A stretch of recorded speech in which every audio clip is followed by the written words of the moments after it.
Assalamu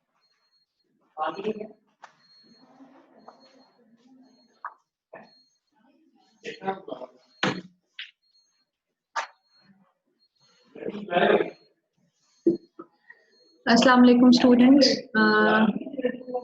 As you know, we finished trematodes today. Dr. Iram guided you about them. Today we will start nematodes.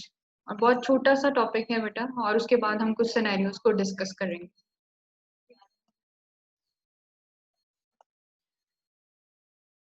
सिर्फ और सिर्फ मैं आपको nematodes में एंट्रोबियस वर्मिकुलरिस पढ़ाऊंगी. ठीक है बच्चों.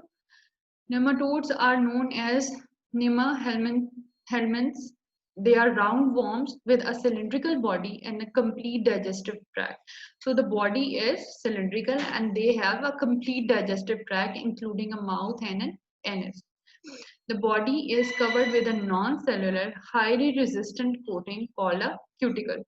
So the body is cylindrical, which has a complete digestive tract from the mouth till the anus, and the body is covered by a non-cellular, highly resistant coating, which is called cuticle. Nematodes have separate sexes. The female is usually larger than the male. So the size of the female adult is the adult female is larger than the male. We are not talking about larva or the eggs. We are talking about the adult form.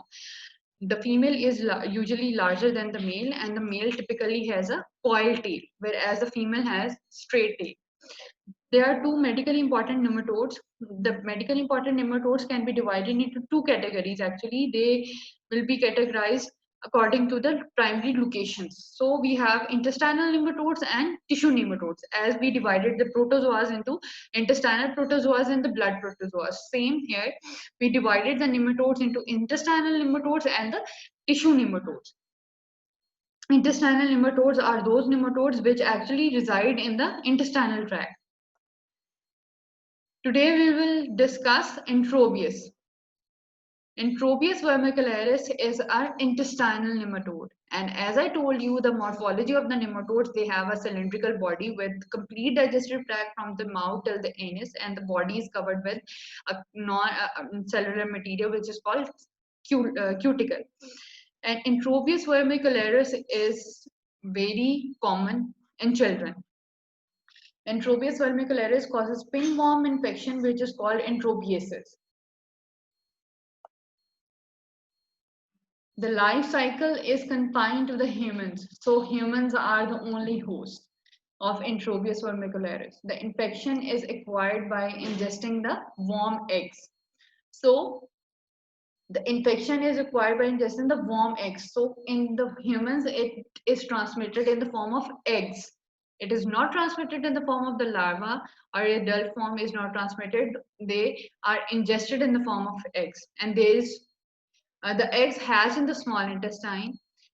Eggs will go into the small intestine, and in the intestine where the larvae differentiate into the adults. So in the small intestine, the eggs hatch and the larva will differentiate into adult form. And then the larva, the adult form will migrate to the colon. So first of all, eggs are ingested, they go into the small intestine, and in the small intestine, the egg hatch and converted into the larval form. And then the larval form migrate to the colon and converted into the adult form.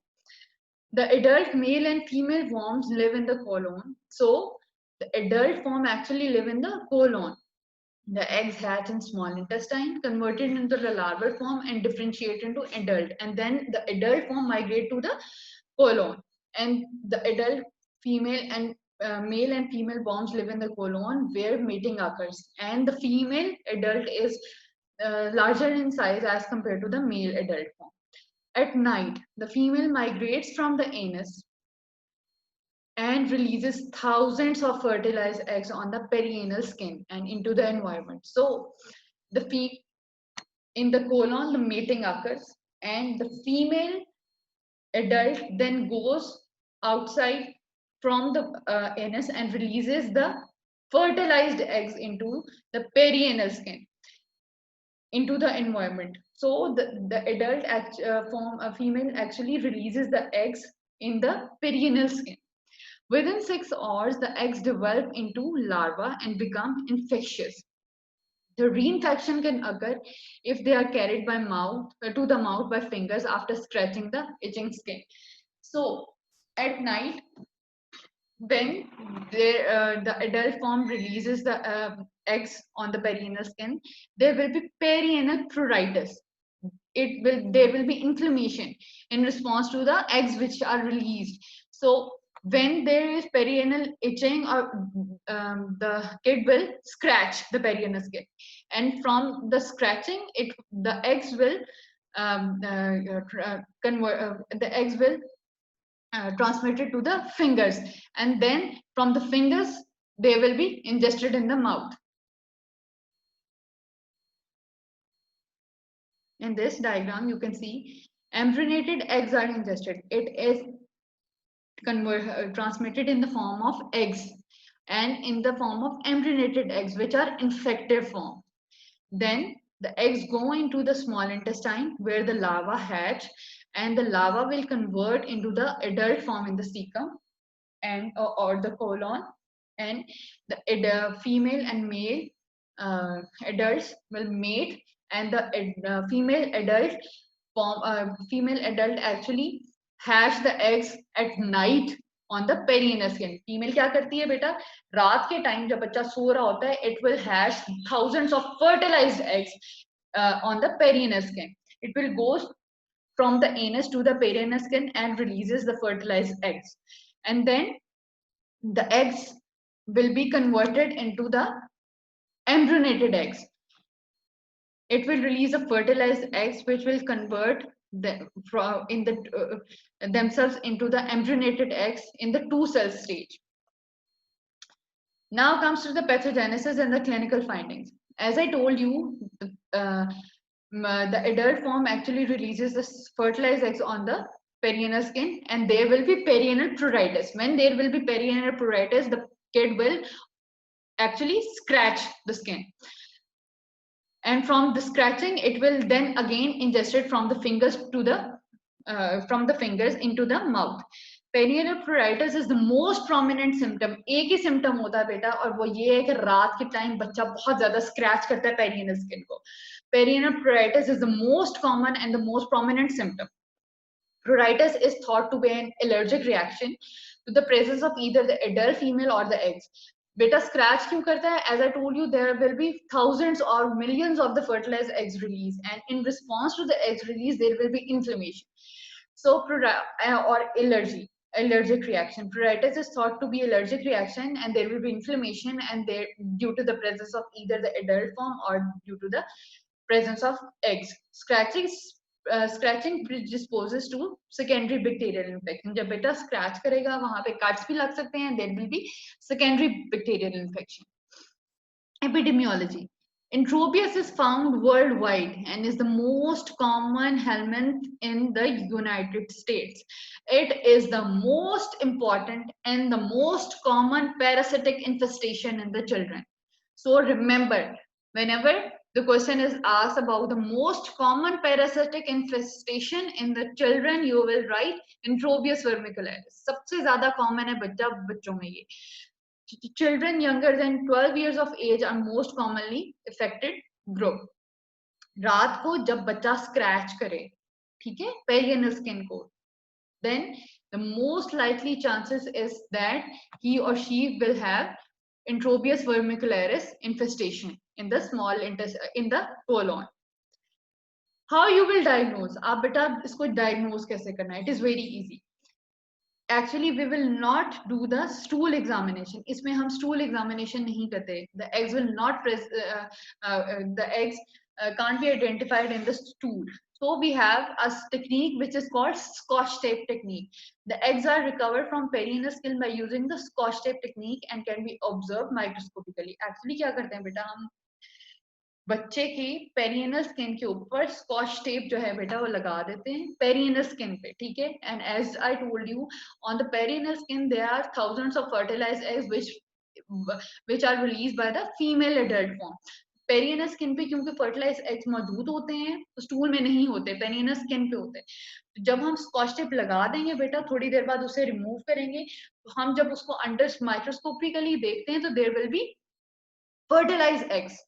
So unlike those of the other intestinal nematodes, the eggs are not found in stools. याद रखना, इंट्रोबियस वर्मिकुलरिस में बेटा eggs are not found in stools. आप scotch tape technique से stools को examine करते हैं. You will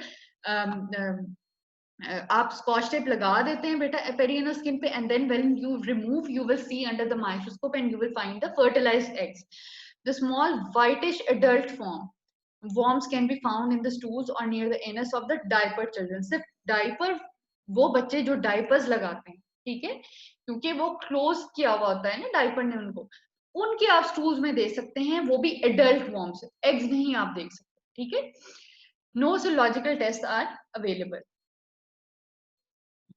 treatment, what is the treatment? वो बच्चे जो रात को बहुत ज्यादा स्क्रैच करते हैं, रात को रोते हैं, उनके लिए, और क्योंकि उनमें इन्फेस्टेशन किसकी है, इंट्रोबियस वर्मिकुलरिस की, you will either give the mebendazole or pyrantel पैमोएट.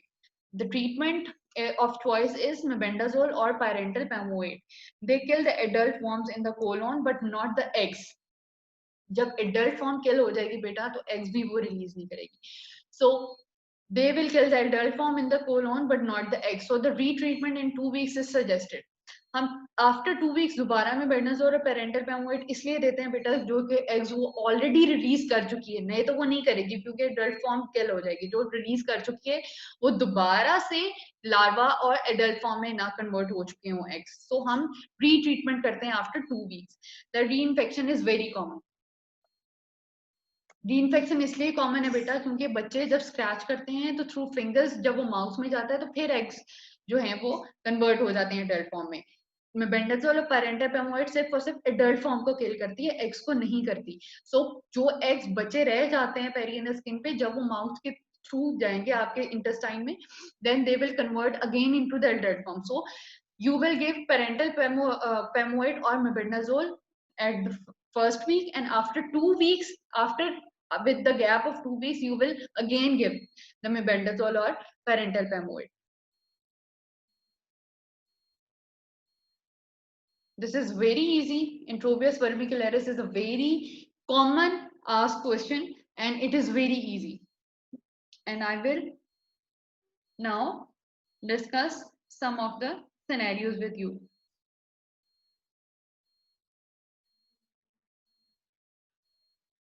जब बेटा आपसे वाइवा में क्वेश्चन किया जाता है, मेरी बात आप ध्यान से सुनिएगा. वाइवा में ये क्वेश्चन बहुत ज्यादा पूछा जाता है, which is the common parasitic infestation in the children. The most common parasitic infestation in the children is Introbius vermicularis. Number 2, the question which is very frequently asked is, which parasitic infestation is common in the daycare centers? daycare centers में क्योंकि बच्चे होते हैं तो आप ये याद रखना, the most common parasitic infestation in the daycare centers is Introbius vermicularis. ठीक है, या ये ना भी कोई मेंशन करे कि पैरासिटिक इन्फेस्टेशन और आपसे ये पूछा जाए कि which infection is common in the daycare centers, then you will again write the Introbius vermicularis. क्योंकि daycare centers में बच्चे होते हैं और बहुत close contact में होते हैं तो बेटा Introbius vermicularis is the most common parasitic infection.